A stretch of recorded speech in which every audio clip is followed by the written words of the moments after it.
Hey guys, welcome back to my channel. तो आज स्वागत करते हैं हम क्रैक ऑफिसर में। फिर क्या लाया हूं मैं आपके लिए? मैं आज फिर लाया हूं आपके लिए क्या, मेकिंग ऑफ कॉन्स्टिट्यूशन। जी हाँ, इससे पहला जो हिस्टोरिकल बैकग्राउंड था मैंने कॉन्स्टिट्यूशन का, उसको करा दिया था।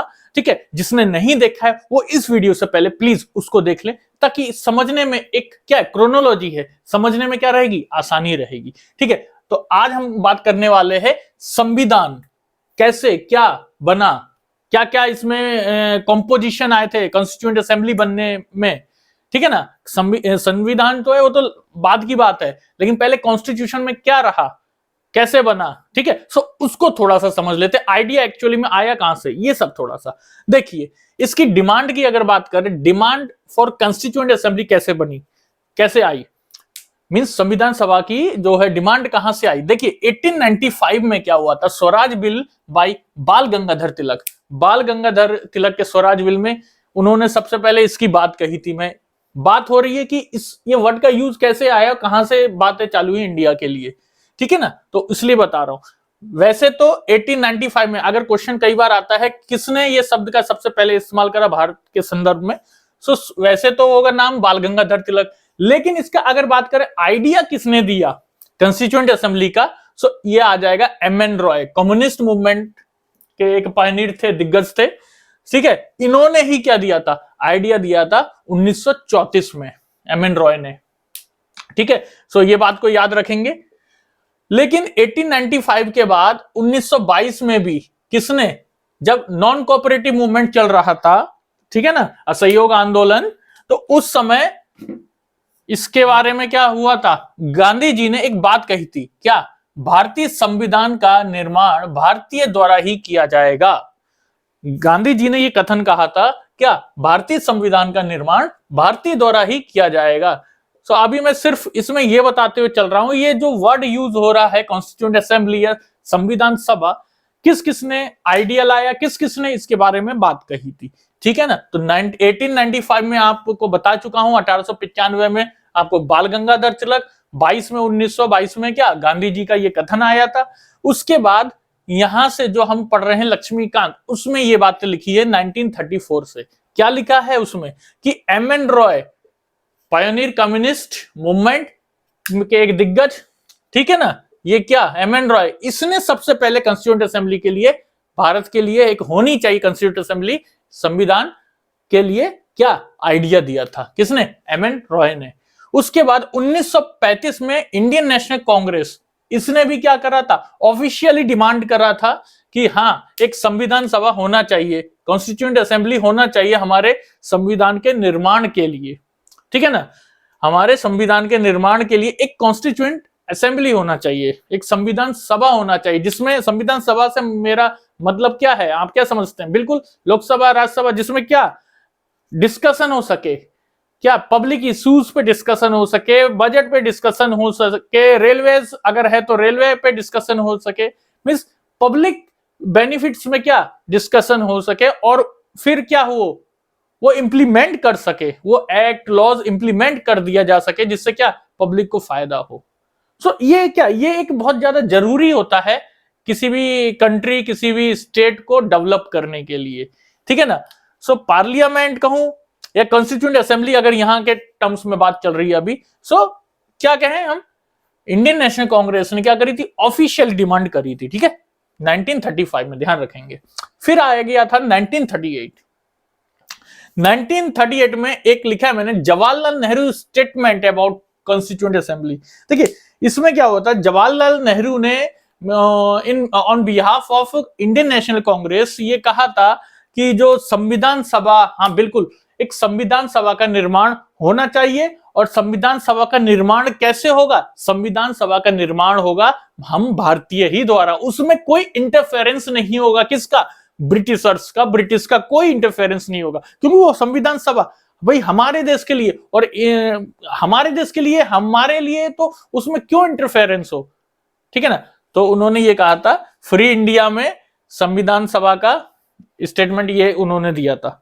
ठीक है, कि इंडियंस के द्वारा ही लिखा जाएगा। उसके बाद यहां पे एक आया है अगस्त ऑफर। देखिए जब ये बात, तो अब क्या हो रहा था, धीरे धीरे बातें चालू हो गई थी कि संविधान सभा होना चाहिए, मांग उठ रही थी। तो धीरे धीरे क्या हुआ, ब्रिटिश को भी लगा, ठीक है, इनको क्राउन को भी लगा क्या, हाँ, कि इंडिया अब फ्री होना चाहता है, अब हम इंडिया पे ज्यादा टाइम तक राज नहीं कर सकते हैं, लेकिन हाँ एक मौका देके देखते हैं, क्योंकि वर्ल्ड वॉर 2 के बाद से क्या हुआ था, जब हिटलर ने अटैक कर दिया था पोलैंड पे, सो हमारे जो इंडियन सोल्जर्स, यहां से ब्रिटिश खासकर क्या करता था, इंडिया से भी सोल्जर ले जाते थे, तो जब यहाँ के लीडर्स मना कर रहे थे, उस समय खूब ज्यादा पेट्रियोटिक सा माहौल चल रहा था, सो क्या हुआ, इंडियंस मना कर रहे थे, जो इंडियन सोल्जर थे वहां जाने के लिए भी मना कर रहे थे, ठीक है। सो इस केस में लगा क्या ब्रिटिशर को कि वहां ऐसे इनकी सेना भी कमजोर हो रही है और इस तरीके से ये अब शायद भारत में ज्यादा टाइम तक राज नहीं कर सकते हैं, सो इनको क्या करना पड़ेगा, जो रेस्पॉन्सिबल हैंड्स है, उम्मीद है टाइम पे क्या उनको पावर दे दी जाए, ठीक है। सो रेस्पॉन्सिबल हैंड्स के नाम पे इन लोग ने पावर दे दी, कारण इन लोग ने ये बोला कि डोमिनियन स्टेटस दे देंगे। डोमिनियन में आपको पहली वाली वीडियो में आप समझ लें, वहां पे बताया था कि डोमिनियन इंडिया क्या होता है। सो डोमिनियन स्टेटस के टर्म्स में इन लोग ने क्या पावर को ट्रांसफर कर दिया, तो वो तो रही बात की बात, लेकिन बात यहां से आती है 38 जब डिमांड चली किसकी, इसकी कॉन्स्टिट्यूएंट असेंबली की, संविधान सभा की बातें चली, डिमांड चली, तो फिर धीरे धीरे अंग्रेजों को लगा हाँ भाई एक करना चाहिए, तो अगस्त प्रस्ताव आया, उस समय का प्रधानमंत्री था लॉर्ड लिथगो, ठीक है। सो उसने अगस्त प्रस्ताव भेजा, ये था डिमांड ऑफ कॉन्स्टिट्यूएंट, जो असेंबली थी उसको क्या कर लिया गया, एक्सेप्ट कर लिया गया था, ठीक है। जो शुरू से डिमांड चल रही थी 1895 पे तो बातें थी, उसके बाद 34 से फिर एक आइडिया आया, फिर 35 से एक्चुअल में इसकी डिमांड आई, अगर देखा जाए तो किसकी, कॉन्स्टिट्यूएंट असेंबली की। सो इसको क्या करा गया, अगस्त ऑफर में क्या हुआ, इसको एक्सेप्ट कर लिया गया, कॉन्स्टिट्यूएंट सभा, एक कॉन्स्टिट्यूएंट असेंबली एक होनी चाहिए भारत के संविधान के लिए, ठीक है। सो उसके बाद 1942 में हम आ जाते हैं, ये है मोस्ट इंपोर्टेंट टर्म, इसको ध्यान रखें, क्या है, क्रिप्स मिशन प्लान या क्रिप्स कमेटी आई, ठीक है। कहां पे ये आई, इंडिया में, किस लिए, ताकि कॉन्स्टिट्यूशन को फ्रेम करा जा सके, उसके लिए क्या क्या जरूरी है, क्या क्या पॉइंट्स के लिए होना जरूरी है, जैसे इंडिया में घूम के देखें किस प्रकार की यहाँ पे राजनीति है, किस प्रकार के यहाँ पे लोग हैं, तो किस प्रकार का यहाँ पे कॉन्स्टिट्यूशन को डेवलप करना चाहिए, कैसी संविधान सभा में कौन कौन मेंबर इंक्लूड करने चाहिए, सो ये सब बातें तय करने के लिए एक कमिटी बनाएगी, क्रिप्स कमिटी या क्रिप्स मिशन प्लान जिसको कहते हैं। सो उसके तहत आया, कैबिनेट मेंबर था एक सर स्टफर्ड क्रिप्स, और 2 मेंबर और थे, एवी अलेक्जेंडर और पैथिक लॉरेंस, ठीक है। सो ये आए तीनों, लेकिन इनका क्या पुरजोर विरोध हुआ, देखिए आईएनसी सपोर्टिव थी, लेकिन इनका जो अपोज करा, इनका विरोध जो जिसने करा वो था, मेन कौन था, मुस्लिम लीग। देखिए कारण क्या था मुस्लिम लीग का इसको विरोध करने का या अपोज करने का, उनका मांग थी डिवीजन, पार्टीशन, वो चाहते थे कि हम इंडिया के साथ नहीं रहना चाहते, हमें एक अपना मुल्क चाहिए, हमें जो कॉन्स्टिट्यूएंट असेंबली यहां आई थी, यूनियन ऑफ इंडिया एक तरीके से कहें तो एक कंट्री के लिए आई थी, लेकिन इन लोग की डिमांड बन गई थी क्या, हमें पार्टीशन चाहिए। सो ये क्या हुआ, ये मिशन फेल हो गया और ये लौट गए भाई, ठीक है। उसके बाद 1946 में क्या हुआ, कैबिनेट मिशन प्लान फिर से आया, ठीक है। इसमें इस बार प्रेसिडेंट बना पैथिक लॉरेंस, ठीक है। इसके अंडर में क्या हुआ, कैबिनेट मिशन आ गया इंडिया में।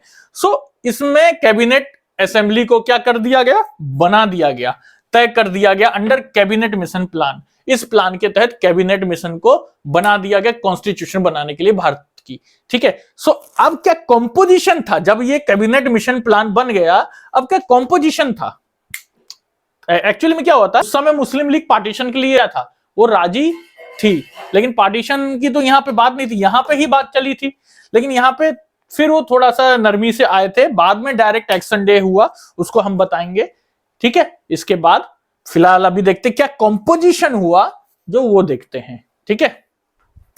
हाँ, तो अब क्या है कॉम्पोजिशन ऑफ कॉन्स्टिट्यूएंट असेंबली, देखिए इसका क्या कॉम्पोजिशन बनाया गया, मैं बता दूं, इसमें बात तय करी 389 मेंबर्स इसमें बनाए गए, जिसमें से कॉन्स्टिट्यूएंट असेंबली की बात कर रहा हूं मैं, जिसमें से 93 और 296, 93 क्या थे, ये थे princely states,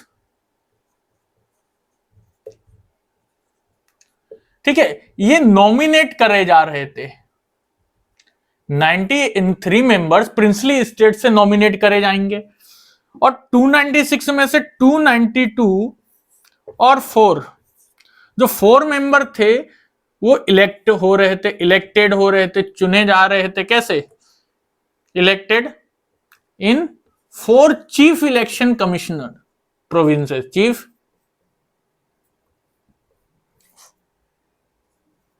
chief commissioner provinces. जो 4 थे वो कैसे हो रहे थे? वो इलेक्ट हो रहे थे कहां? कौन कौन से 4 वो जगह थे? दिल्ली, दुर्ग, अजमेर और बलूचिस्तान, ठीक है, ये 4 थे कमिश्नर प्रोविंसेस थे ब्रिटिश इंडिया के टाइम से। सो यहां से चुने जा रहे थे 4। अब आई 292 मेंबर्स थे, जो 11 प्रोविंसेस थे किसके? Of governor during British India, या ब्रिटिश इंडिया के, ठीक है, ब्रिटिश इंडिया के। सो वो 11 थे, ये भी यहां से इलेक्टेड हो रहे थे। सिर्फ यहां के समय नॉमिनेट हो रहे थे 93 मेंबर्स। सो इसमें कैसे नॉमिनेशन हो रहा था मैं ये बता दूं थोड़ा सा। नॉमिनेशन मींस यहां पे बात हो गई, ये मेरी रियासत है, मैं यहां का सुप्रीम हेड हूं, सो मैं कोई एक रिप्रेजेंटेटिव को यहां से नॉमिनेट कर दिया। सो इस तरीके से हो रहा था, मैंने उसका नाम ले दिया, हाँ ये हमारे रियासत से इसको नॉमिनेट कर दिया इलेक्शन के लिए, चुनाव के लिए, इस कॉन्स्टिट्यूएंट असेंबली में मेंबर बनने के लिए, ठीक है। सो ऐसे यहां पे ये हो जा रहा था।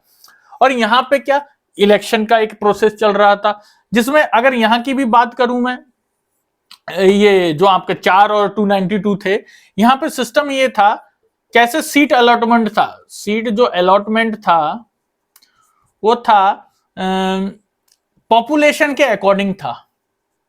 किसी भी जो भी रीजन था या जो भी प्रोविंस था उसकी पॉपुलेशन के अकॉर्डिंग, जैसे 1 सीट अलॉट, अगर छोटे स्मॉल की बात करूं, स्मॉल प्रोविंसेस थे, ठीक है, सो उस केस में 1 सीट का मतलब होता था 10 या 1 मिलियन या 10 लाख, 10 लाख पॉपुलेशन के इक्विवेलेंट थी, ठीक है। एक सीट मतलब 10 लाख, इतने लोग ने उसको वोट दिया, तब जाके उसको एक सीट वो मिली।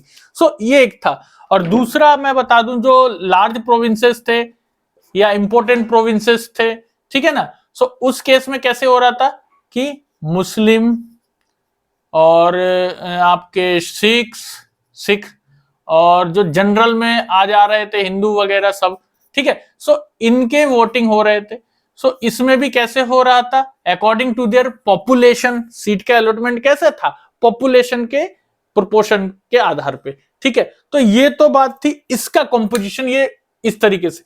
अब क्या हुआ, एक मिनट, अब क्या हुआ मैं बता दूं, इसी में क्या हुआ था मैं बता दूं, जुलाई अगस्त 1946, ठीक है, क्या हुआ था इस समय, 296 थी सीट्स, तो जिसमें 208 सीट मिली किसे, आईएनसी को, 73 सीट मिली किसे, मुस्लिम लीग को, और उसके बाद जो 15 सीट बची वो किसको मिली, इंडिपेंडेंट या फिर जो छोटे मोटे प्रोविंसेस थे उनमें।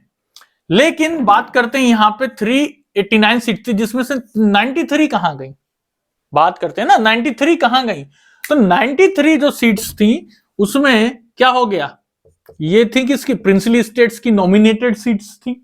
सो इन लोग ने उस कंस्टिट्यूएंट असेंबली में जाने से ही इनकार कर दिया, ये लोग उसमें मिले ही नहीं, वो अपना एज इंडिपेंडेंट ही अपनी रहना चाहते थे प्रिंसली स्टेट्स में। सो इस तरीके से क्या हुआ, कॉन्स्टिट्यूएंट असेंबली में फॉर्मेशन हुआ किसके, मेंबर्स की। अब इसमें एक और बात बता दूं, और एक और तरीके से मेंबर्स को चुना गया, जो भी इंपोर्टेंट पर्सनैलिटीज थे अपने अपने फील्ड के, ठीक है, तो उनको भी चुना गया, सिख में हो, चाहे वो मुस्लिम में हो, चाहे वो हिंदू में हो, चाहे वो या किसी स्पेशल पार्टी में हो, वुमेन हो या फिर लेबर क्लास में हो, ठीक है, तो SC STs में हो, ठीक है। सो इन सब में से क्या जो इंपॉर्टेंट पर्सनैलिटी या मेन लीडर जिसको कह लो या रिप्रेजेंटेटिव, ठीक है, सो उनको भी इसमें सीधे सीधे चुन लिया गया, किसमें, कंस्टिट्यूएंट असेंबली में। लेकिन लेकिन लेकिन इसमें एक इंपॉर्टेंट पर्सनैलिटी जो आज भी इतनी इंपॉर्टेंट पर्सनैलिटी है और उस समय भी सबसे ज्यादा इंपॉर्टेंट थी, तो उसी को नहीं चुना गया। MK गांधी, मोहनदास करमचंद गांधी, महात्मा गांधी, उनको नहीं चुना गया, बल्कि वही खुद इसमें नहीं आना चाहते थे। उनको तो चुन लिया जाता, लेकिन वो तो खुद ही नहीं आना चाहते थे इसमें, ठीक है। अब नेक्स्ट इसके बारे में थोड़ा सा और पढ़ते हैं नेक्स्ट स्लाइड में। है देखिए वर्किंग ऑफ कॉन्स्टिट्यूएंट असेंबली, किस तरीके से जो यहाँ पे काम हो रहा था संविधान सभा का, उसको थोड़ा सा देख लेते हैं। 6 दिसंबर 1946 में क्या होता है, इसकी सबसे पहले तो स्थापना करी गई थी केंद्रीय सभागार पार्लियामेंट में, ठीक है। और 9 दिसंबर 1946 में इसकी पहली मीटिंग रखी गई थी। कौन इसका, देखिए सच्चिदानंद सिन्हा, यहां पे मैंने लिखा है प्रेसिडेंट, ये थे टेम्परेरी प्रेसिडेंट, टेम्परेरी चेयरमैन थे। कारण क्या था, होना था किनको, डॉक्टर राजेंद्र प्रसाद को, लेकिन डॉक्टर राजेंद्र प्रसाद इस समय मौजूद नहीं हो पाए थे, कुछ कारण था उनका, ठीक है। लेकिन डॉक्टर सच्चिदानंद सिन्हा को फिर क्या करा गया, इसका प्रेसिडेंट चुन लिया गया संविधान सभा का। कारण ये था, देखिए ये फ्रेंच रूल के अकॉर्डिंग इस समय काम चल रहा था। इसमें क्या हुआ था मैं बता दूं कि जो सीनियर मोस्ट रहता है पॉलिटिकल लीडर फ्रेंच में, सो उसको क्या, पॉलिटिकल लीडर, उसको सुपीरियर पोस्ट दे दी जाती है। जैसे यहां पे किया, यहां पे सच्चिदानंद सिन्हा ही सबसे ज्यादा पॉलिटिकल लीडर सीनियर थे, सो उनको ये पोस्ट दे दी गई, ठीक है। इसलिए इनको टेम्परेरी लेकिन चेयरमैन बनाया, टेम्परेरी बनाया। दूसरा, मुस्लिम लीग बॉयकॉटेड। मुस्लिम लीग बॉयकॉटेड का मतलब हो गया, वो लोग इस जो पहली मीटिंग थी उसमें मुस्लिम लीग ने कोई इंटरफेयर नहीं किया, कोई मतलब आए नहीं, ठीक है ना। 73 उनको भी मिले थे इलेक्शन में वोट सीट्स, लेकिन वो नहीं आए। और एक बात और बता दूं, इससे पहले क्या हुआ था, जब कैबिनेट मिशन प्लान आया था, हाँ, तो फ्रेम करने के लिए कॉन्स्टिट्यूशन की बात उन लोग ने तैयार हो गए थे, तो सीधे सीधे मुस्लिम लीग ने क्या करा था, जो मोहम्मद अली जिन्ना था उसने क्या करा था, 16 अगस्त 1946 में डायरेक्ट एक्शन डे ये घोषणा कर दी। ये जो डे था बहुत ही खतरनाक साबित हुआ। हिंदू मुस्लिम इसमें बहुत ज्यादा मारकाट हुई, इधर उधर आग जलाना, इधर उधर फायरिंग करना, मतलब बहुत ज्यादा एक दूसरे को मारकाट, समझ लो एक तरीके से आतंकित हो गया था पूरा मुल्क, ठीक है। तो ये भड़काऊ एक तरीके से भाषण था, बयान दिया गया था मोहम्मद अली जिन्ना के द्वारा। तो क्यों, कारण क्या था, सिर्फ वो मांग कर रहे थे सेपरेट नेशन की, उनको चाहिए क्या, सेपरेट नेशन, एक मुल्क में नहीं रहना चाहते थे रहते तो आज मजा आता, नहीं रहना चाहते थे, चलो अच्छा हुआ चले गए। लेकिन अगर एक मुल्क होता तो आज अखंड भारत बनता, तो और अच्छा लगता हमें। जो रहा सो रहा, पास्ट है, उनकी नीति, उनका मैटर। तो क्या हुआ, मोहम्मद अली जिन्ना ने डायरेक्ट एक्शन डे को घोषणा करी उस समय। फिर नाराजगी थी, लेकिन यहां पे इस समय जो कंस्टिट्यूएंट असेंबली थी वो भंग नहीं हुई थी, चल रही थी, ये मीटिंग थी, लेकिन इन लोग ने बॉयकॉट कर दिया था, ठीक है, इन लोग ने बॉयकॉट कर दिया था। फिर क्या हुआ, इसमें कितने आए फिर, इसका मतलब 211 मेंबर ने अटेंड करा। ये सब बातें थे कि जो पॉइंट मैंने लिखे हैं ना ये फैक्चुअल्स, उसको नोट करते हुए चलेंगे। 11 मेंबर्स, 211 मेंबर ने क्या करा, इस पहली मीटिंग को अटेंड करा। दूसरा, 11 दिसंबर 9 के बाद, देखिए 6, 9 फिर 11 को क्या हुआ, 11 दिसंबर 1946 को डॉक्टर राजेंद्र प्रसाद आए और उनको उनकी जो सीट थी, मतलब प्रेसिडेंट की, परमानेंट बना दिया गया, परमानेंट चेयरमैन बना दिया गया, ठीक है, अध्यक्ष जिसको कहते हैं। साथ ही साथ SC मुखर्जी और VT कृष्णमाचारी, इनको वाइस प्रेसिडेंट बनाया गया या डिप्टी प्रेसिडेंट बनाया गया, ठीक है, संविधान सभा का। फिर बात करते हैं 13 दिसंबर 1946, इस समय क्या हुआ था, नेहरू जी ने ऑब्जेक्टिव रिजोल्यूशन को प्रेजेंट करा था संविधान सभा में, ऑब्जेक्टिव रिजोल्यूशन को प्रेजेंट करा था। इसमें कुछ बातें लिखी थी कि किस तरीके से संविधान, जो कॉन्स्टिट्यूशन रचा जाएगा वो हमारे इंडियंस के हित में होगा, और उसमें SC ST माइनॉरिटीज सबका उसमें पार्ट दिया जाएगा, ठीक है, और क्या बेसिक नियम को हम फॉलो करेंगे ताकि वो पब्लिक बेनिफिट्स में ये जो संविधान सभा हो वो बन सके या संविधान बन सके, ठीक है। तो ये सब बातें ये इस ऑब्जेक्टिव रेजोल्यूशन में नेहरू जी ने प्रेजेंट करी थी। तो इसको क्या 22 जनवरी 1947 को क्या हुआ, एडॉप्ट किया गया। संविधान सभा ने इसको स्वीकारा, मान लिया, उनकी जो रिजोल्यूशन की जो बातें थी, लिस्ट थी, उनको स्वीकार लिया गया। किसमें? 22 जनवरी 1947 को। ठीक है, तो ध्यान रखेंगे। फिर क्या हुआ, 28 अप्रैल 1947 को देखिए क्या हुआ, representative of princely state joint constituent assembly. धीरे धीरे क्या हुआ, लोगों को लगा, पहले लग रहा था ये भंग हो जाएगी, नहीं चला पाएंगे, लेकिन देखिए 6 दिसंबर से आ गई अप्रैल। तो अप्रैल के वक्त क्या हुआ, जो प्रिंसली स्टेट क्या पहले 93 वो ज्वाइन नहीं होना चाह रहे थे, नॉमिनेटेड प्रिंसली स्टेट्स, तो धीरे धीरे कुछ क्या उन्हें लगा, हाँ अब इसको हमें ज्वाइन कर लेना चाहिए, क्योंकि इसी के बाद माउंटबेटन प्लान हुआ था 3 जून 1947 को, जो कि स्पेशल जो पर्पस जिसको कहे माउंटबेटन प्लान का था, वो क्या था, एक तरीके से पार्टीशन करवा दिया था, क्योंकि मुस्लिम लीग यही डिमांड कर रही थी, पार्टीशन का डिमांड ही कर रही थी। सो एक मैप तैयार करा गया था कि किस तरीके से पार्टीशन करा जाएगा। हाँ, तो लास्ट में क्या हुआ, मुस्लिम लीग ने भी ज्वाइन कर लिया था कॉन्स्टिट्यूएंट असेंबली को। यहां पे ये इस ईयर की बात कर रहा हूं, ठीक है ना। लेकिन एक बात याद रखेंगे, इंडिया इंडिपेंडेंस एक्ट आया था 1947 का। मैं आपको इससे पहले वाले स्लाइड में जिसने नहीं देखा है वो पहले प्लेलिस्ट में जाके थोड़ा सा देख ले इनके बारे में, क्राउन रूल, तो आपको थोड़ा सा आइडिया एक लगेगा। बाकी इसमें क्या हुआ था मैं थोड़ा सा अभी बता दूं, चेंजेस इन कॉन्स्टिट्यूशन असेंबली, कुछ चेंजेस लाए गए कॉन्स्टिट्यूशन असेंबली में। हालांकि इसमें यह बताया गया था क्या, यहां देख लेते हैं, form any constitute by Indian, मतलब जो संविधान बनेगा भारतीयों के लिए वो भारतीय द्वारा ही रचित होगा। ठीक है, इसमें बात करी गई थी। दूसरा, अगर वो चाहे तो जो यहां पे लिया गया था 1935 का गवर्नमेंट ऑफ इंडिया एक्ट, उसके कुछ पॉइंट्स को शामिल कर सकते, नहीं चाहे तो उसको भंग कर सकते, और चाहे तो इंडिया इंडिपेंडेंस एक्ट जो 1947 है इसको भी पूरा वो भंग कर सकते हैं, ये जरूरी नहीं था। अब वो कॉन्स्टिट्यूशन पूरा का पूरा under the control of Indians है, इंडियन पॉलिटिकल लीडर्स या इंडियन हैंड्स है। सो वो अपने हिसाब से करेंगे, ठीक है, जो करेंगे। सो ये एक बात थी।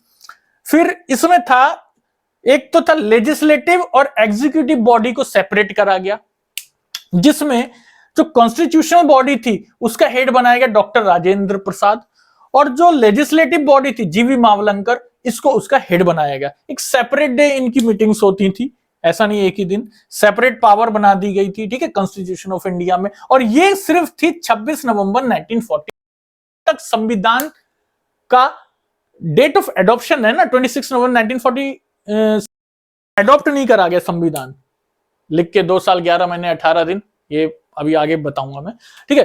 तो क्या, जब तक एडॉप्ट नहीं करा तब तक क्या करा, ये जो पोस्ट थी इनकी डॉक्टर राजेंद्र प्रसाद और जीवी मावलंकर की, ये वैसे ही बरकरार रही। उसके बाद एक पॉइंट यहां लिखा है मैंने, मुस्लिम लीग विथड्रॉ। देखिए कॉन्स्टिट्यूएंट असेंबली में क्या हुआ था, अभी 28 अप्रैल पे आ गई थी, फिर से इनने क्या कर लिया, विथड्रॉ कर ली, जो भी इनकी सीट्स थी वो इन लोग ने ले ली। यानी अब जो संविधान सभा में जो सीट्स रह गई थी, ठीक है, कितना स्ट्रेंथ रह गया था, अगर स्ट्रेंथ की बात करूं मैं, पहले कितना था 389, तो अब रह गया 299, 90 सीट क्या हो गई, कितनी हो गई, 90 सीट क्या हो गई, विथड्रॉ हो गई। अब रह गई टोटल सीट 299, और जो प्रोविंसेस थे कितने थे, 296 थे, वो रह गए 229, और जो क्या थे 93 प्रिंसली स्टेट्स थे, वो अब कितने रह गए, 70। तो ये रह गया, अब ये रह गया स्ट्रेंथ, ये प्रोविंसेस का, ये प्रिंसली स्टेट का, ये टोटल। पहले ये था 389, ठीक है ना, अभी बताया था ना मैंने। सो ये रहा हमारे वर्किंग ऑफ कॉन्स्टिट्यूशन, किस तरीके से काम करा संविधान सभा में। अब नेक्स्ट स्लाइड में थोड़े इसके जो क्या क्या स्पेशल कमिटीज बनी इसके विषय में उसको देखते हैं, और कॉन्स्टिट्यूशन में क्या क्या किसने क्या काम करा, किसको क्या पोस्ट मिली, वो थोड़ा सा देख लेते हैं, ठीक है। Next slide. तो देखिए नेक्स्ट में मैंने क्या लिख रखा है, अब कुछ फंक्शंस ऑफ कॉन्स्टिट्यूएंट असेंबली हैं, इनको थोड़ा सा देख लेते हैं। क्या हुआ था, 22 जुलाई 1947 को नेशनल फ्लैग को एडॉप्ट किया था, अपनाया गया था नेशनल फ्लैग, ठीक है, झंडा। 24 जनवरी 1950 को नेशनल एंथम और नेशनल सॉन्ग जो था हमारा नेशनल सॉन्ग और नेशनल एंथम जन गण मन, ठीक है, उसको क्या अडॉप्ट किया गया। दूसरा 24 जनवरी 1950 को क्या हुआ, फर्स्ट प्रेसिडेंट ऑफ इंडिया को इलेक्ट किया गया।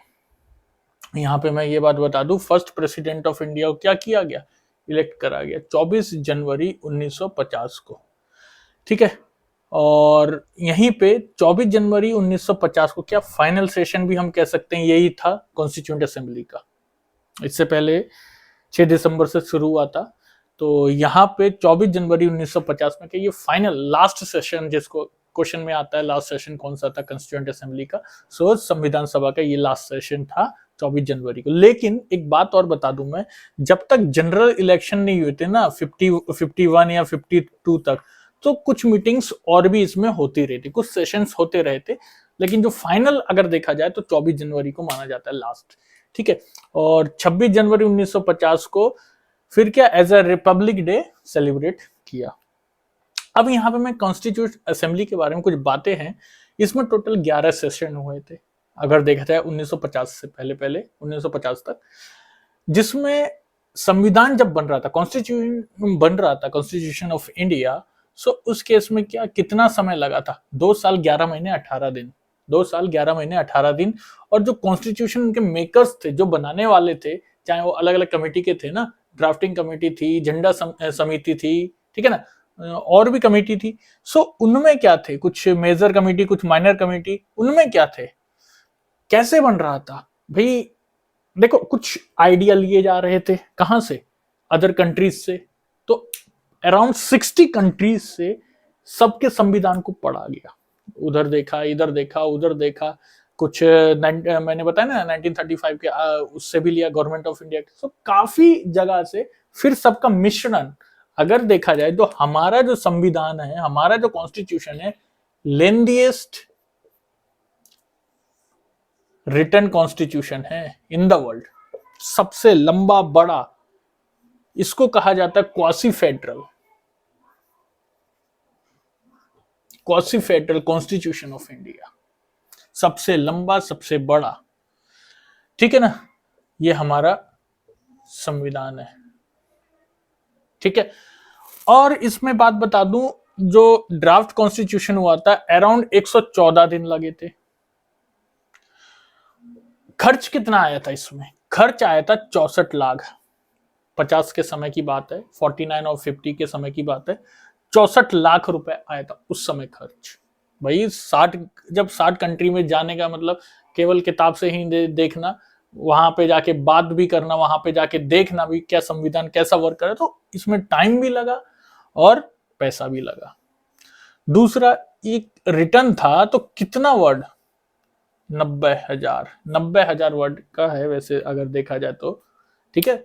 सो ये तो रही संविधान के बाद। अब इसमें एक बात और बता दूं मैं, जो हमारा कॉन्स्टिट्यूशन है, इसमें आर्टिकल के टर्म्स में 395 उस समय 22 पार्ट और 8 शेड्यूल थे, 8 शेड्यूल थे, ठीक है। लेकिन अब देखा जाए तो 450 प्लस आर्टिकल है हमारे पास एंड 25 पार्ट्स है हमारे पास और 12 शेड्यूल है हमारे पास, ठीक है। हालांकि हम लिखते 395 ही हैं अगर आर्टिकल्स की बात करूं, ठीक है। सो आज के टाइम पे ये है और पहले इतना था, और धीरे धीरे इसमें अमेंडमेंट्स भी होते रहते हैं, बदलाव भी आते रहते हैं, ठीक है। अब बात करते हैं, अब थोड़ी सी कमिटीज हैं उनको थोड़ा सा यहाँ पे लिख लेते हैं नेक्स्ट स्लाइड में। हाँ, तो नेक्स्ट स्लाइड में हम देख रहे हैं कमिटीज ऑफ कॉन्स्टिट्यूशन, ठीक है, क्या क्या कमिटीज रही हैं यहाँ पे, ठीक है, उसको देखते हैं। कुछ मेजर कमिटीज थी, कुछ माइनर कमिटीज थी, तो क्या क्या इंपॉर्टेंट रही है इसके फ्रेमिंग में वो देख लेते हैं। इसमें है टोटल 8 मेजर कमिटीज थी और कुछ माइनर कमिटीज थी। क्या क्या है कमिटी देख लेते हैं। देखिए, यूनियन पावर कमिटी और यूनियन कॉन्स्टिट्यूशन कमिटी, ठीक है, ये दोनों जो मेन कमिटी थी वो सीधे सीधे अंदर आ रही थी जवाहरलाल नेहरू के, ठीक है। Provincial constitutional committee Sardar Patel, drafting committee सब जानते हैं doctor Bhimrao Ramji Ambedkar, BR Ambedkar, advisory committee on fundamental right minorities tribal और एक्सक्लूडेड एरिया, जो फंडामेंटल राइट्स की कम्युनिटीज थी, फिर माइनॉरिटीज की कमिटी थी, ये सब किस में आ रही है? ट्राइबल की कमिटी एक बना दी गई, इनका एक एडवाइजरी कमिटी एक कंबाइंडली बना दिया गया था, जिसका हेड बने थे सरदार पटेल, ठीक है। और साथ में इसी में जो 5 सब कमिटीज जुड़ी हुई थी, ठीक है। ये तो रही बात, मेजर कमिटी ये थी। अब इसमें कुछ माइनर कमिटी थी, छोटी कमिटी, जैसे finance and staff committee, doctor Rajendra Prasad, finance और स्टाफ के लिए। उसके बाद क्रेडेंशियल कमेटी, राधी कृष्णा स्वामी अय्यर, ठीक है। House committee, B Pattabhi Sitaramayya. Order of business committee, doctor K M Munshi. Ad hoc committee on national flag, झंडा समिति, बहुत क्वेश्चन आता है, ठीक है, डॉक्टर राजेंद्र प्रसाद, ये किसमें? Ad hoc committee. उसके बाद committee on function of constitutional assembly, G V Mavalankar. Ad hoc committee on supreme court, क्या होगा? एस वरदाचारी। ये लेकिन क्या थे? कॉन्स्टिट्यूएंट असेंबली के मेंबर नहीं थे। यहां पे कुछ ऐसे थे माइनर कमिटीज में जो कमिटी के मेंबर तो थे, लेकिन वो क्या, कॉन्स्टिट्यूशनल असेंबली के मेंबर नहीं थे। Committee on chief commissioner provinces, B Pattabhi Sitaramayya. तो ये सब चीज है, हम थोड़ा देख लेंगे। Expert committee on finance provision of union constitution, Nalini Ranjan Sarkar, ये भी कोई मेंबर नहीं कॉन्स्टिट्यूशनल असेंबली की, संविधान सभा की, ये भी। लिंग्विस्टिक प्रोविजन कमीशन, एसके दर, ये भी मेंबर नहीं थे, लेकिन ये इस कमिटी के क्या मेंबर थे। Special committee to examine basic constitution, ये क्या एक्चुअली में क्या है? ये हेड है इस कमिटी के, ठीक है, जवाहरलाल नेहरू। यहां भी देखिए, एक मेजर कमिटी भी इनमें इन्होंने ली, माइनर कमिटी भी एक ली, जो special committee to examine basic constitution, ठीक है, ये इन्होंने ले ली। Press gallery committee, Usha Nandsen. और एडहॉक कमिटी ऑन सिटीजनशिप, ये किसने ले ली? एस वरदाचारी। तो ये तो रही कुछ कमिटीज। अब बात करते हैं जो मोस्ट इंपोर्टेंट कमिटी है, जैसे क्वेश्चन बनता है, ड्राफ्टिंग कमिटी। क्या है? Drafting committee. देखिए, कॉन्स्टिट्यूशन, संविधान जब चल रही थी मीटिंग, ठीक है, सो धीरे धीरे क्या बातें हो रही थी कि संविधान को लिखा जाए कैसे, कहां से करा जाए, क्या करा जाए। तो उसके लिए क्या हो रहा था, ड्राफ्टिंग कमेटी भी गठित हुई थी कई कमेटियों में से। जो इसका गठन हुआ था 29 अगस्त 1947 में, जिसके चेयरमैन या हेड कह लो बी आर अम्बेडकर बने। इसमें 7 मेंबर कमेटी थी। कौन कौन थे? एन गोपाला स्वामी अय्यर, अलादी कृष्ण स्वामी Iyer, doctor K M Munshi, Syed Mohammad Sadulla, N Madhavrao. देखिए, एन माधवराव पहले नहीं थे, पहले इसमें थे बी एल मिटर। ये इनकी तबीयत वगैरह खराब हो गई तो इनने रेजिग्नेशन दे दिया था, इसलिए इनकी जगह पे एन माधवराव को आना पड़ा था, ठीक है। और टी टी कृष्णमाचारी, ये आए थे डीपी खेता उनकी घर, इसकी जगह पे, ये इनकी मृत्यु हो गई थी 48 में, 1948 में, तो उनकी जगह पे टी टी कृष्णमाचारी आए थे। सो ये तो रही थी कमिटी बनी थी, ड्राफ्टिंग कमिटी। अब हम जानते हैं नेक्स्ट स्लाइड में कि इनेक्टमेंट कैसे हुआ था कॉन्स्टिट्यूशन का, कैसे वो कब पास करा गया था मोशन कॉन्स्टिट्यूशन का, ड्राफ्टिंग कमेटी का, ठीक है। और इसके बाद क्या फैक्ट्स रहे उसको और देख लेते हैं नेक्स्ट स्लाइड में। हाँ, तो नेक्स्ट देख रहे हैं हम इनेक्टमेंट ऑफ कॉन्स्टिट्यूशन। अब क्या हुआ था, काफी कमिटीज जो जितनी बन रही थी, मेजर, माइनर या ड्राफ्टिंग कमिटीज, सबका अपना अपना फंक्शन था, ठीक है। तो सबका फोकस क्या था, संविधान को किस तरीके से तैयार करा जाए। सो मेन प्रारूप या मेन जो तैयार करने का जो काम था वो था हमारा ड्राफ्टिंग कमेटी के पास, बी आर अम्बेडकर कमेटी के पास, ठीक है, उसका मेन फंक्शन था। सो उसने अपना पहला ड्राफ्ट तैयार करा और पब्लिश करा 1948 फरवरी में, ठीक है। तो काफी क्रिटिसाइज का भी सामना करना पड़ा, कुछ सजेशन भी मिले, ठीक है। सो इस तरीके से उन्होंने फिर 1948 में क्या, दूसरा ड्राफ्ट को भी पब्लिश कर दिया। यानी एक ड्राफ्ट से दूसरे ड्राफ्ट को तैयार करने में अराउंड इनको 6 महीने का समय लग रहा था, ठीक है। और साथ ही साथ अब मैं बता दूं यहां पे, जब इनका फाइनल ड्राफ्ट तैयार हुआ, कब ये तैयार हुआ, 4 नवंबर 1948 को। जब फाइनल ड्राफ्ट तैयार होने के बाद इन्होंने क्या, असेंबली में जाके वहां पे दिया, जिसमें फर्स्ट रीडिंग ली गई। फर्स्ट रीडिंग मींस जो ड्राफ्ट तैयार हुआ उसको देखा गया कि किस तरीके का ड्राफ्ट है, कॉन्स्टिट्यूशन के विषय में है तो क्या क्या बातें इसमें हैं, यानी कॉमन जनरल डिस्कशन चल रहा था, ठीक है ना। तो ये था यहां पे, यानी 9 नवंबर 1948 तक, 4 नवंबर 1948 से 9 नवंबर 1948 तक क्या चल रहा था, जनरल डिस्कशन चल रहा था।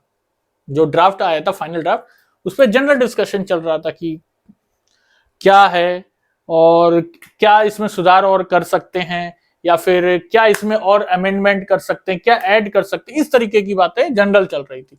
फिर 15 नवंबर 1948 सेकेंड रीडिंग हुई, यानी क्लॉज बाई क्लॉज, एक एक लाइन टू लाइन की क्या क्या लिखा गया है इसमें, इस क्लॉज में क्या बातें लिखी, इस क्लॉज में क्या आर्टिकल लिखे हैं, इस क्लॉज में क्या एक्ट बन रहे हैं। सो क्लॉज बाई क्लॉज रीडिंग होने लगी। कब तक हुई है, 17 अक्टूबर 1949 तक।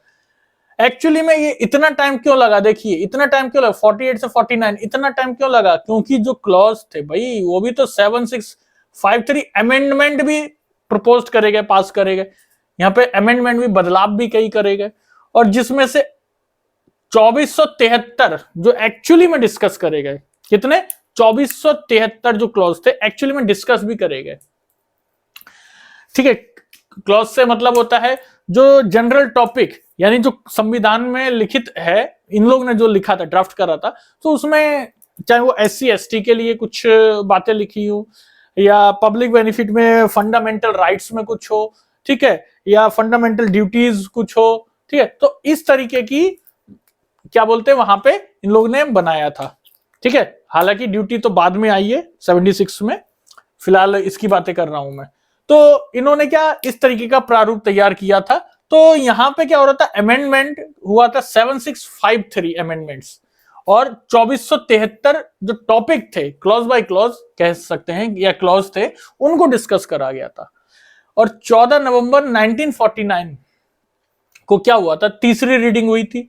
और ये समय क्या था, 14 नवंबर 1949 को जब तीसरी रीडिंग हुई, देखिए ध्यान देंगे, पहली रीडिंग हुई 4 नवंबर, दूसरी हुई 15 नवंबर, तीसरी 14 नवंबर, ठीक है। तो 14 नवंबर को थर्ड रीडिंग हुई। इसमें क्या हुआ, BR अम्बेडकर ने ये मोशन को पास कराने के लिए असेंबली में थे, और हाँ लास्ट में क्या हुआ, ये मोशन को पास करा गया, कॉन्स्टिट्यूशन मोशन या मोशन ऑफ कॉन्स्टिट्यूशन। सो इसमें क्या हो गया, यहां से पास हो गया। और ये जब पास कब हुआ, तारीख है इसकी 26 नवंबर 1949, यानी इससे पहले डिस्कशंस चल रहे थे इस टॉपिक पे, ठीक है, कि क्या टॉपिक्स रहेंगे, क्या क्लॉज, क्या आर्टिकल्स रहेंगे, ठीक है, क्या सेक्शंस बनेंगे, क्या शेड्यूल बनेंगे, क्या पार्ट्स बनेंगे। सो इस तरीके के टॉपिक चल रहे थे, बातें चल रही थी, क्या जनता के हित में सही रहेगा ये विषय, ये आर्टिकल अगर हम बना रहे हैं, ठीक है। सो 26 नवंबर को इसको क्या है, ये मोशन को, ये विधेयक को क्या किया, पास कर दिया गया। यानी जब भी कोई विधेयक पास होता है दैट मींस क्या, फिर वो सिस्टम में लागू हो जाता है। सो प्रोसेस क्या हुई, जब ये पास हुआ तो मेंबर और प्रेसिडेंट दोनों ने साइन करे, ठीक है। मेंबर वैसे तो इसमें थे कितने, 299 मेंबर थे कॉन्स्टिट्यूशन असेंबली जो थी, लेकिन संविधान सभा में, लेकिन जो प्रेजेंट थे वो थे 284, तो उन्हीं ने साइन करा, एज वेल एज जो प्रेसिडेंट था उसने साइन करा। और डेट ऑल्सो मेंशन इन प्रीम्बल, और इसीलिए जो प्रीम्बल है हमारा प्रस्तावना, with the people of India having solemnly resolved to constitute India in a sovereign, socialist, secular and democratic republic, क्या ये क्या है, प्रीम्बल बोला मैंने एक्चुअली। तो ये प्रीम्बल में क्या, प्रस्तावना में क्या ये लिखा हुआ है, ये जो डेट है 26 नवंबर 1949, आपने देखा होगा ना, वो मेंशन है, ठीक है ना, प्रीम्बल में भी। और अब बातें करता हूं मैं यहाँ पे 26 नवंबर 1950, ये मैंने क्या लिखा है यहाँ पे, एज ए रिपब्लिक डे मनाते हैं आज भी हम। ये क्यों, देखिए जब एडॉप्ट करा इसको 26 नवंबर 1949, क्वेश्चन इस पे बनता है डेट ऑफ एडॉप्शन क्या है कॉन्स्टिट्यूशन की, तो है 26 नवंबर 1949। बट हम यहाँ पे फिर 26 जनवरी 1950 को ही क्यों रिपब्लिक डे मनाते हैं, जब संविधान लागू तब हुआ था, लेकिन संविधान को एडॉप्ट हमने तब करा था, लेकिन लागू जो हुआ था, डेट ऑफ कमिटमेंट जिसको कहते हैं, वो है 26 जनवरी 1950, लेकिन डेट ऑफ एडॉप्शन है 26 नवंबर 1949।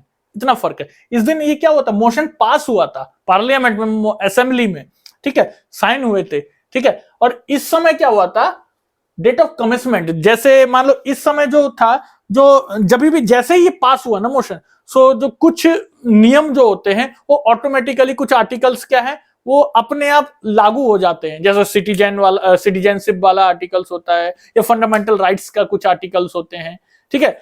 सो कुछ आर्टिकल्स ऑटोमेटिकली अपने आ जाते हैं, जैसे टेरिटरीज वाला आ गया, ठीक है, और भी कई आर्टिकल्स होते हैं, सो वो अपने आप लागू हो गए।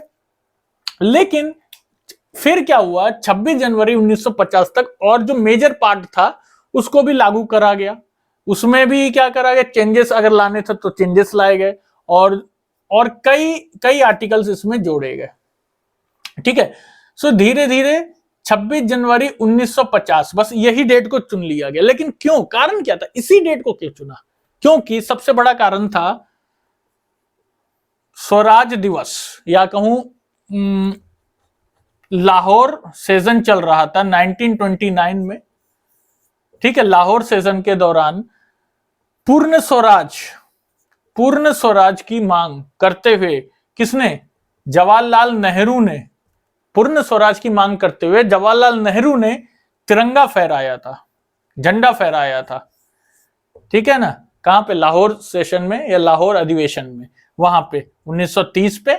तो इसी दिन की वजह से ये 26 जनवरी 1930 को, तो इसी दिन की वजह से ये 1950 में 26 जनवरी 1950 से क्या, इसका डेट ऑफ कमिटमेंट कह लो या एज अ रिपब्लिक डे मनाया जाता है। ये क्वेश्चन कई बार आ जाता है, कंफ्यूज भी रहते हैं इस बात में कि 26 जनवरी 1950 को ही एज अ रिपब्लिक डे क्यों चुना, डेट ऑफ कमिटमेंट ही क्यों चुना, ठीक है ना। सो ये एक मेजर कारण है। दूसरा, जब ये बन गई, ठीक है, जब ये आ गया संविधान, तो इसकी भी क्रिटिसाइज बहुत ज्यादा हुआ। देखिए, क्रिटिसिज्म तो पहले से चला आ रहा था, ठीक है, जब वो फर्स्ट रीडिंग से पहले भी ड्राफ्ट पहला हुआ था तभी भी। लेकिन इसमें क्या मेन रोल, क्या क्या क्रिटिसाइज हुए थे, क्या क्या बातों का, उसको थोड़ा सा देख लेते हैं। क्या, नॉट ए रिप्रेजेंटेटिव बॉडी और not a sovereign body. Representative body का मतलब आ गया, जैसे जो भी कहना क्या था इनका मतलब, जैसे जो भी मेंबर चुने गए थे कॉन्स्टिट्यूएंट असेंबली में, संविधान सभा में, उसमें क्या था कि ये जो मेंबर डायरेक्ट जनता के द्वारा, इलेक्शन के द्वारा नहीं चुने गए थे, ठीक है ना। इनको क्या, सिर्फ इनके बेहतर फील्ड को देखते हुए इनको चुन लिया गया था। तो एक तरीके से ये जनता के द्वारा जब चुने ही नहीं गए थे, तो जनता का कैसे रिप्रेजेंटेटिव बन रहे थे, जनता का प्रतिनिधि कैसे बन रहे थे।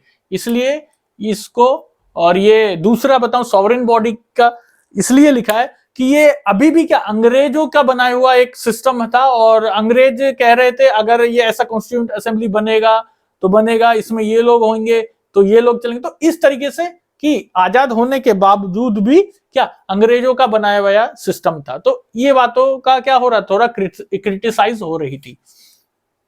नेक्स्ट आया टाइम कंज्यूमिंग कॉन्स्टिट्यूशन। देखिए, इसमें एक व्यक्ति था जो खुद मेंबर था इसका, किसका, कॉन्स्टिट्यूएंट असेंबली का मेंबर था, नजीरुद्दीन अहमद।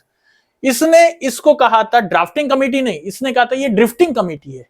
ड्रिफ्टिंग का मतलब हो गया भाई, इसने ये क्यों कहा, एक संदर्भ में कहा था कि अमेरिका का अगर कॉन्स्टिट्यूशन ले लो, वो 4 महीने में कंप्लीट हो गया, ये इंडिया का कॉन्स्टिट्यूशन ऐसा कॉन्स्टिट्यूशन हो गया कि इसको 2 साल 11 महीने और कितने 18 दिन लग गए। इतना टाइम कैसे लग गया। सो ये कॉन्स्टिट्यूशन क्या है भाई, ये ड्राफ्टिंग कमिटी नहीं है, ये ड्रिफ्टिंग कमिटी है।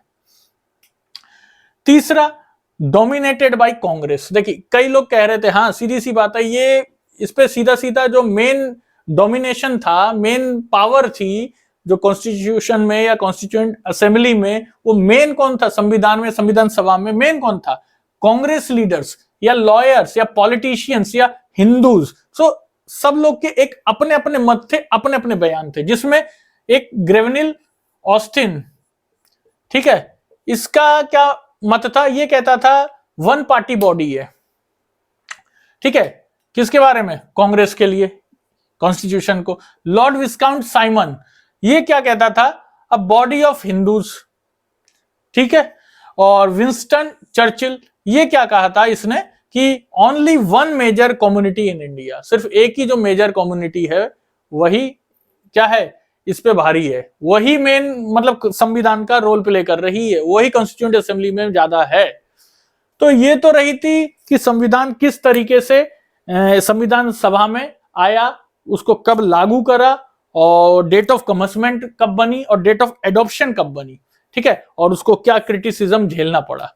सो अब जो एक छोटा सा पार्ट रह गया है, अभी देख लेते हैं उसको, उसमें कुछ फैक्ट्स रह गए हैं, उसको कवर कर लेते हैं। हाँ, तो अब कुछ इंपॉर्टेंट फैक्ट्स हैं, इसको देख लेते हैं। एलिफेंट एडॉप्टेड एज सिंबल, जो सील कॉन्स्टिट्यूएंट असेंबली का जो सिंबल बनाया गया, उसके लिए क्या एलिफेंट को सिंबल एडॉप्ट करा। दूसरा, sir BN Rao constitutional adviser या लीगल एडवाइजर, सलाहकार, इनको चुना गया संविधान सभा का। दूसरा, HVR अयंगर सेक्रेटरी सचिव चुना गया इन्हें संविधान सभा का। फिर SN Mukherjee chief draughtsman of the constitution, प्रमुख ड्राफ्टमैन चुना गया इन्हें, SN मुखर्जी को।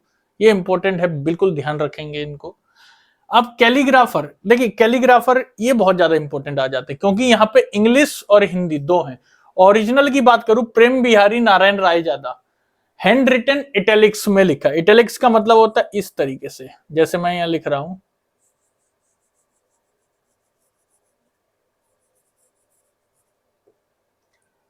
ये इटैलिक्स होता है, ये टेढ़ा करके लिख रहा हूं ना, ये इटैलिक्स होता है। सो पूरा हैंड रिटन इटैलिक्स है क्या, ओरिजिनल कॉन्स्टिट्यूशन।